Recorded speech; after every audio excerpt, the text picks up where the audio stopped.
언제보다 더 좋은 방송, 누구랑보다 더 좋은 방송. 안녕하세요, 호감게임TV의 호감입니다. 오늘 여러분들하고 같이 플레이 해볼 게임은요, 파워 애슐리트입니다. 대전 격투 게임이거든요. 지금 스토리 나오는 거 읽어보시고요. 그럼 조금 있다 출발합니다.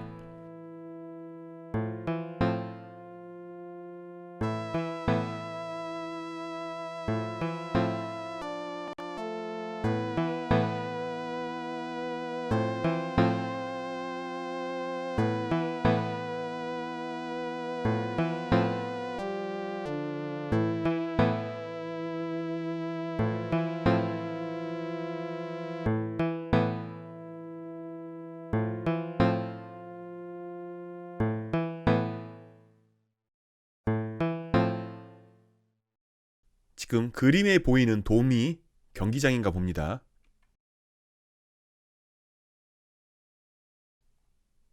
타이틀 화면이 간단하죠? 옵션을 좀 살펴볼까요?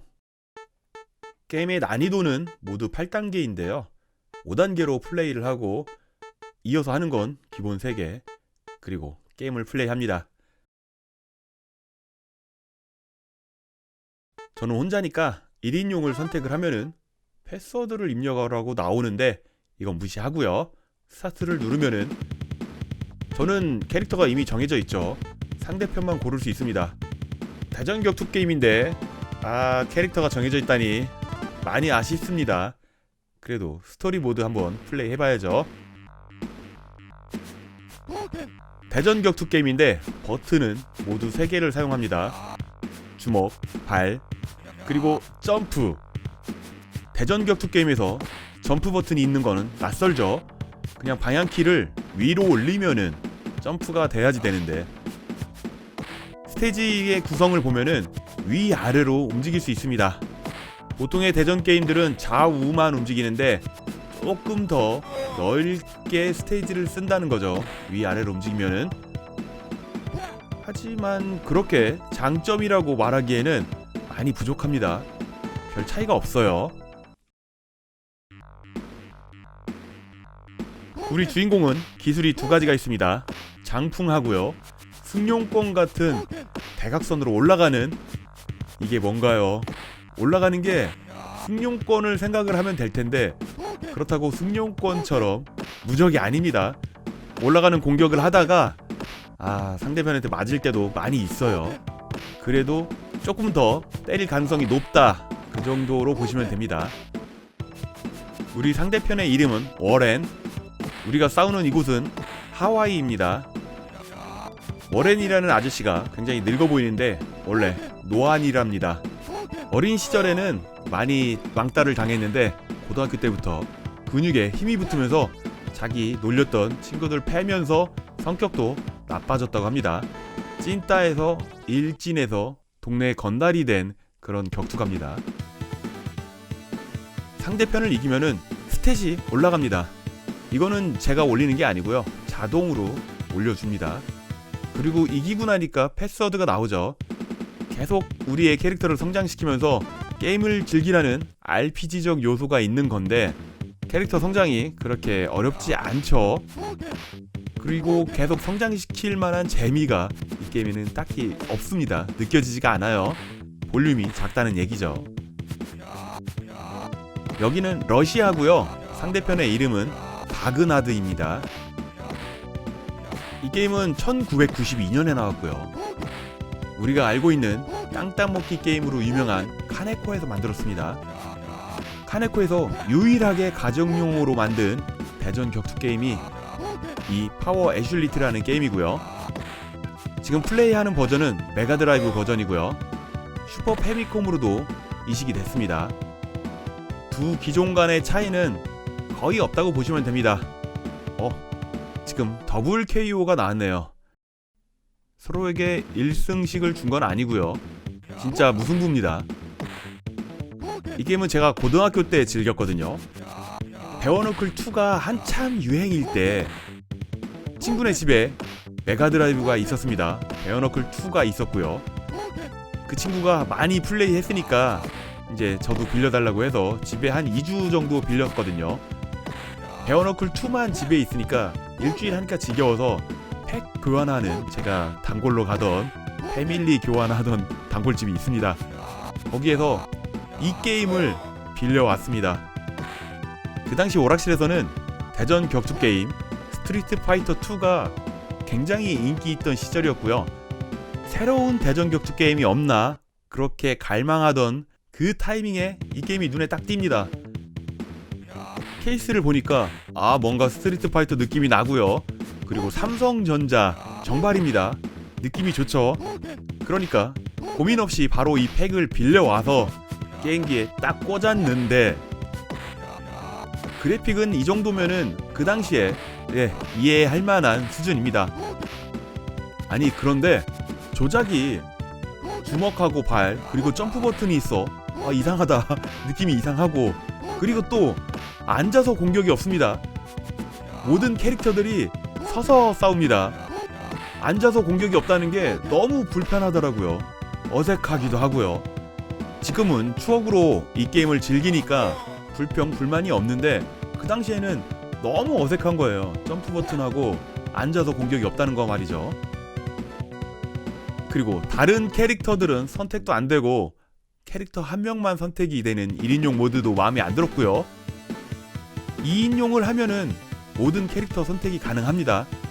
하지만 우리 집에서는 제 동생은 게임을 그렇게 안 좋아했기 때문에 그냥 혼자서 2인용 눌러놓고 이 캐릭터 저 캐릭터 기술만 알아보고 움직여보고 아쉬움에 입맛만 쩝쩝거릴 뿐이었지, 결국 플레이를 할 수 있는 건 저 주인공 뿐입니다. 기술 사용하는 것도 스트리트 파이터처럼 장풍 커맨드 입력 그런 게 아니고요. 완전 간단합니다. 장풍은 뒤, 앞, 플러스 손, 발을 동시에 눌러주면 장풍을 사용하고요. 대각선으로 날아가는 거는 방향키 앞에 누른 상태에서 손, 발 동시에 눌러주면 됩니다. 그러니까 장풍 쏘려고 하다가 잘못하면 앞으로 그냥 날아가는 슈퍼노바라는 기술이거든요. 승용권으로 그냥 생각하면 됩니다. 무적도 아닌 승용권, 그리고 자세도 저게 뭔가요? 슈퍼맨도 아니고. 이 영상을 보시면은 앞으로 날아가는 게 굉장히 자주 나옵니다. 이거는 키 입력을 잘못해서 장풍을 쏘려는데 그냥 느닷없이 날아가는 공격을 한 겁니다. 타이밍상 장풍인데 날아간다. 그게 키 입력을 잘못했다는 거죠. 플레이 해보시면 압니다. 왜 이렇게 장풍을 못 쏘는지. 이상한 타이밍에 공중으로 날아가는 것도 있고요. 이렇게 이거 장풍 쏘려고 한 겁니다. 이 게임은 제 개인적인 생각으로 볼 때 스트리트 파이터 2를 어느 정도 표방을 하면서 아랑전설의 스토리 모드를 접목시킨 그런 방식의 게임이라고 생각합니다. 물론 용호의권도 그런 방식이죠. 스토리 모드에서는 우리의 주인공만 선택을 할 수 있고, 대전 모드에서는 상대편을 고를 수 있고요. 그래도 이 게임이 용호의권보다 먼저 나왔기 때문에 용호의권도 참고를 했다고 하기에는 조금 무리가 있어서 제가 아랑전설을 먼저 언급을 한 겁니다. 우리가 상대하는 캐릭터는 부오우라는 이름을 가지고 있고요. 딱 봐도 어딘 줄 알죠? 여기는 일본입니다. 일본 전통의 가부키의 본가이고 암흑가의 암살자로 불리는 권력자를 섬겨온 집안이라고 하는데, 이 설정을 보면은 사무라이 스피릿의 표시로가 생각이 납니다.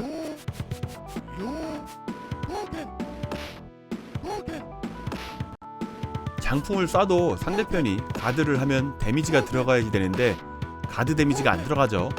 우리가 약하기 때문에 그렇습니다. 우리가 상대편보다 강하다 그러면은 가드 데미지가 들어갑니다. 하지만 아직 육성을 많이 해야지 되기 때문에 가드 데미지를 상대한테 주려면 한참 키워야 된다는 얘기죠. 이 게임이 오락실에서 시간제로도 가동이 됐다고 하는 얘기가 있어요. 저는 본 적이 없는데 2인용으로 오락실에서 대전으로 하면서 시간제로 즐겼으면은 할만했을 거라고 생각이 듭니다. 대전 격투 게임이 워낙에 짧게 플레이 시간이 끝나잖아요. 시간제라면 주어진 시간 안에 무제한으로 즐긴다는 것 자체가 이득이죠. 이 게임은 기술 입력이 복잡한 것도 아니고 기술이 많은 것도 아니고 타격의 종류가 많은 것도 아니기 때문에 몇 판 하면은 금방 질립니다. 이 게임 아시는 분들은 그래서 이 게임을 똥게임이라고 그 당시에도 욕을 많이 했는데 지금은 그냥 저는 추억으로 재밌게 하고 있습니다. 엔딩 한 번 보면 됐지 또 하고 싶은 마음은 안 듭니다. 보너스 게임도 있네요. 위아래 네 군데에서 빨간불이 들어오면 그것을 때리면 됩니다. 위에 숫자는 시간이 아닙니다. 26개가 남았고 이제 앞으로 25개 카운터가 떨어지는 겁니다. 시간 아니에요. 재미없으니까 5배속으로 빨리 넘기도록 하겠습니다. 보너스 게임이 지루해요. 없는 것보단 낫지만 지루한 것도 싫죠. 어려운 보너스 게임이 아니기 때문에 퍼펙트 했습니다.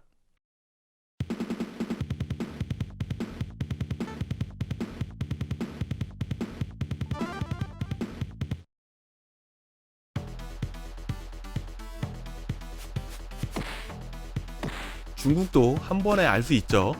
여기는 중국이고요. 우리의 상대편의 이름은 가오룬이라고 합니다. 상대편 캐릭터의 이름은 알겠는데 나이는 어디에도 알려주는 곳이 없습니다. 나이가 궁금한데 말이죠. 왜냐면 제일 처음에 그 노안이라는 사람 도대체 나이가 몇 살인지 궁금했거든요. 안 알려주네요. 어디에서도.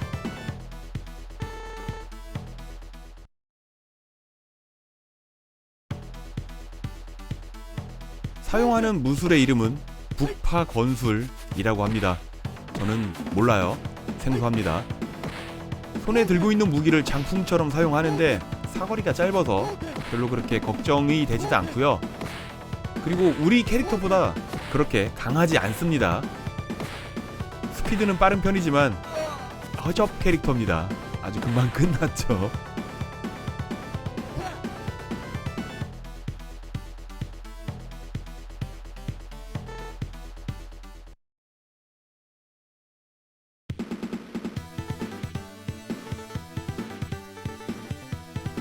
그 당시에도 여기서 나오는 패스워드 적어놓지 않았어요. 별로 그렇게 적어놓으면서까지 하고 싶은 게임이 아니었거든요.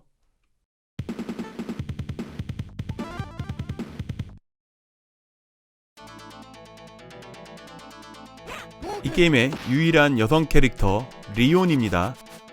중국 아냐? 그렇게 생각이 드는데 저 뒤에 배경을 보니까 태국이죠.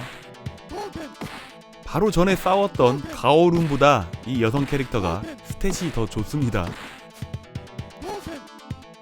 싸우는 장소는 태국이라고 했지만 이 여성 캐릭터도 중국 국권을 사용합니다. 그리고 여성 캐릭터라서 스피드에 특화가 되어 있는데요. 체력도 그렇게 작은 편은 아니기 때문에 좀 많이 때려야지 됩니다.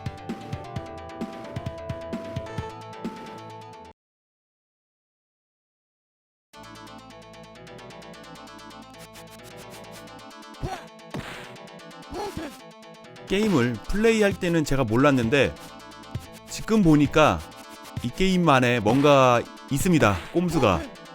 날라차기를 한 다음에 상대편을 잘 잡아서 던질 수가 있네요. 그러니까 내가 날라차기를 해서 상대 CPU가 가드를 했다.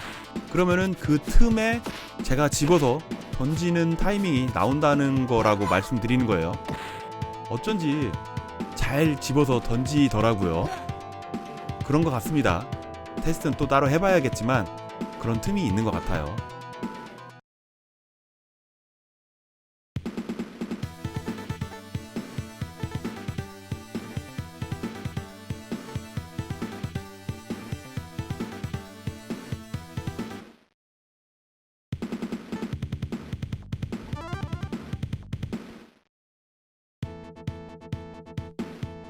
우리 주인공은 딱 봐도 류가 생각이 나는데 이 캐릭터 상대 캐릭터는 저 기술 봐봐요. 바로 브랑카가 떠오릅니다.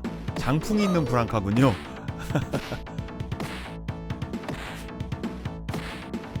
상대 캐릭터의 이름은 바라키. 그리고 여긴 아마존이 아니고요, 케냐입니다.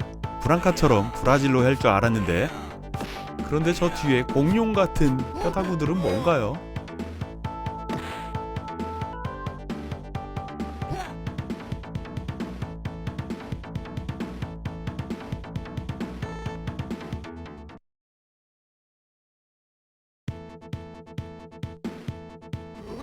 소수 식인종 오파오파족의 추장이라고 합니다.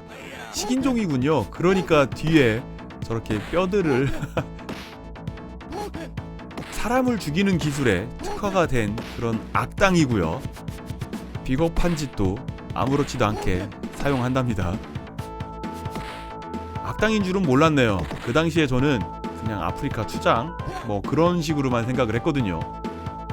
브랑카가 착했으니까 얘도 착할 줄 알았는데 완전 악당인 거 알았으면 더 때려줄 걸 그랬네요.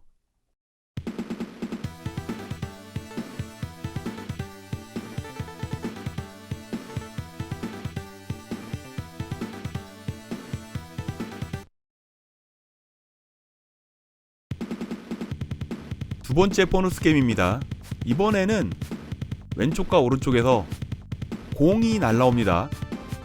주먹이나 발로 차면 되는데 날라오는 거리가 일정하지가 않아요. 짧은 것도 있고 먼 것도 있고, 그리고 왼쪽 나오고 오른쪽 순서대로 나오지 않습니다. 랜덤으로 나오기 때문에 방향을 예측을 하면 안 돼요. 이렇게 놓친 공은 바닥에서 터지고요. 이 보너스 게임도 재미가 없습니다.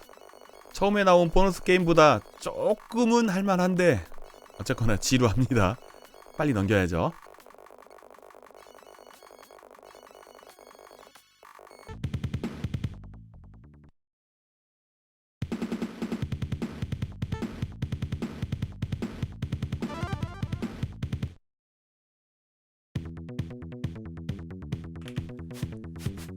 이번에 상대는 이름은 닉, 싸우는 곳은 스페인입니다.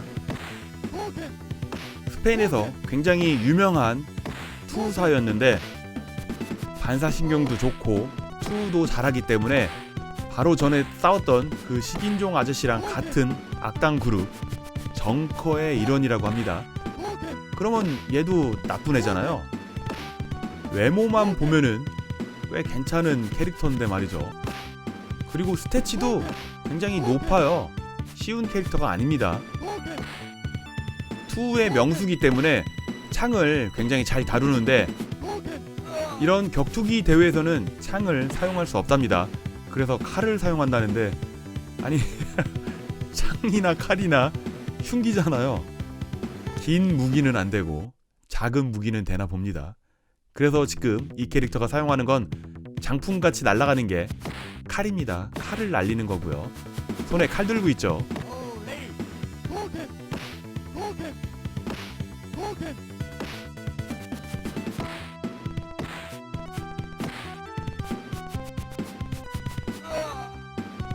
역시 우리 주인공보다 스탯이 다 높고 거의 보스급의 스탯을 가지고 있어가지고 쉽지가 않습니다.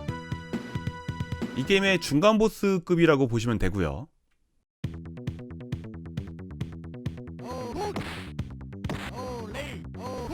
공격력은 높고요. 점프도 굉장히 높이 하는데 방어력이 조금 약하거든요.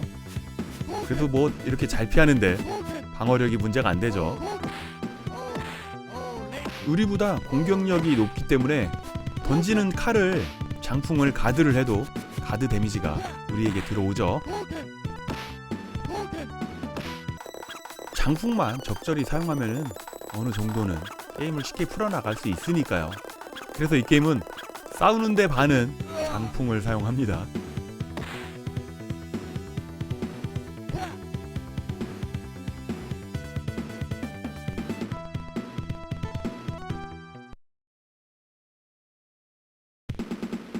강한 적을 상대하면서 우리도 스탯을 많이 쌓아놨기 때문에 그래도 처음 시작할 때에 비하면 꽤 강해졌습니다. 이 패스워드는 나중에 이 게임 해볼까 할 때 한번 써먹을 수 있겠네요.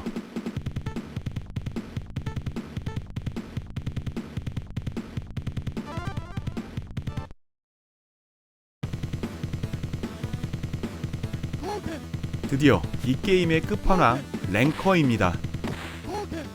이 게임 처음 시작하기 전에 글자가 위로 쫙 올라갔잖아요. 거기서 격투 대회에 새로운 챔피언이 나타나서 모든 기록을 갈아치운 자가 바로 이 랭커입니다. 새로운 챔피언. 국적은 미국이고요. 스피드하고 점프 빼면은 모든 스탯이 가득 차 있는데 키가 크기 때문에 점프도 낮아 보이지 않고요. 스피드 이게 느려 보이지 않죠. 그냥 다 최고치라고 보시면 됩니다. 장풍도 빠르게 나오고 빠르게 날아가고요.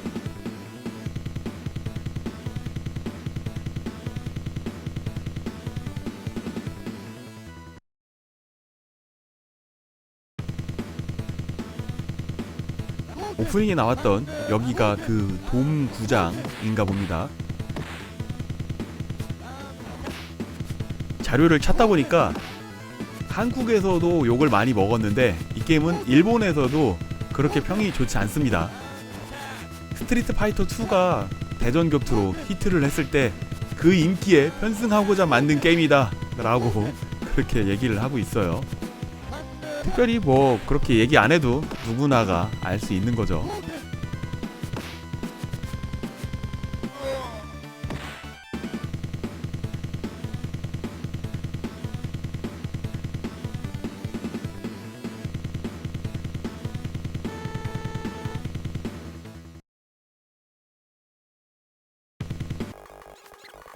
끝판왕이지만 제가 이길 줄 알았거든요.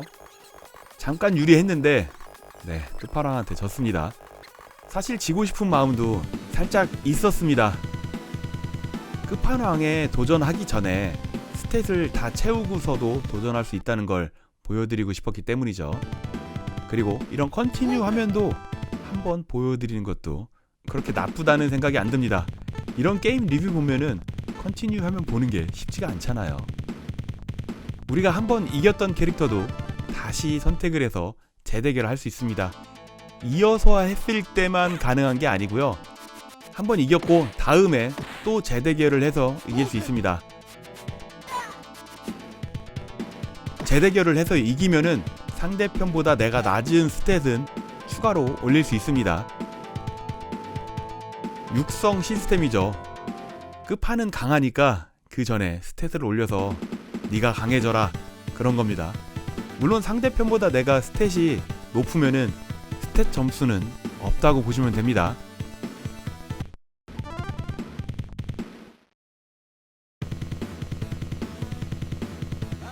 조금 전보다 강해졌으니까 이제는 할만하겠죠.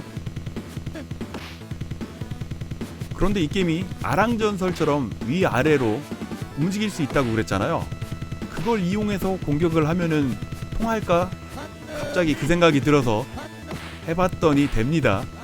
잘 통하지는 않는데 일단 우리가 다른 라인에서 네가 와를 시전을 하면은 상대 캐릭터가 오다가 맞아가지고 네 그렇게 어렵지 않게 이길 수 있겠더라고요.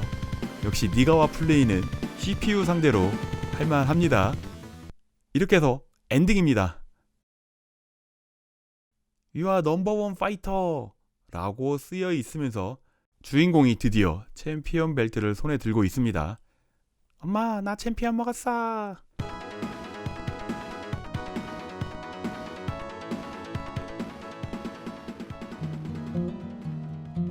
캐릭터 간의 대사도 없고요. 엔딩도 그림 한 컷 딱 나오고 여러모로 많이 아쉬운 게임입니다. 팩 빌린 돈이 아까워서 그 당시에 눈물을 머금고 반강제로 게임을 했던 그런 게임입니다. 중고 팩도 굉장히 구하기 쉽습니다. 많이 팔리긴 했나봐요. 오늘도 귀중한 시간 내주셔가지고요. 호강게임TV를 봐주셔서 정말 감사합니다. 호강게임TV를 봐주시는 모든 분들 언제나 하시는 일 술술술술 풀리기를 제가 늘 바라고 있는 거 아시죠? 저는 최대한 빠른 시간 내에 재밌는 게임 가지고요. 금방 돌아오도록 하겠습니다. 그때까지 지금처럼 늘 건강하시고요. 금방 올게요. 감사합니다.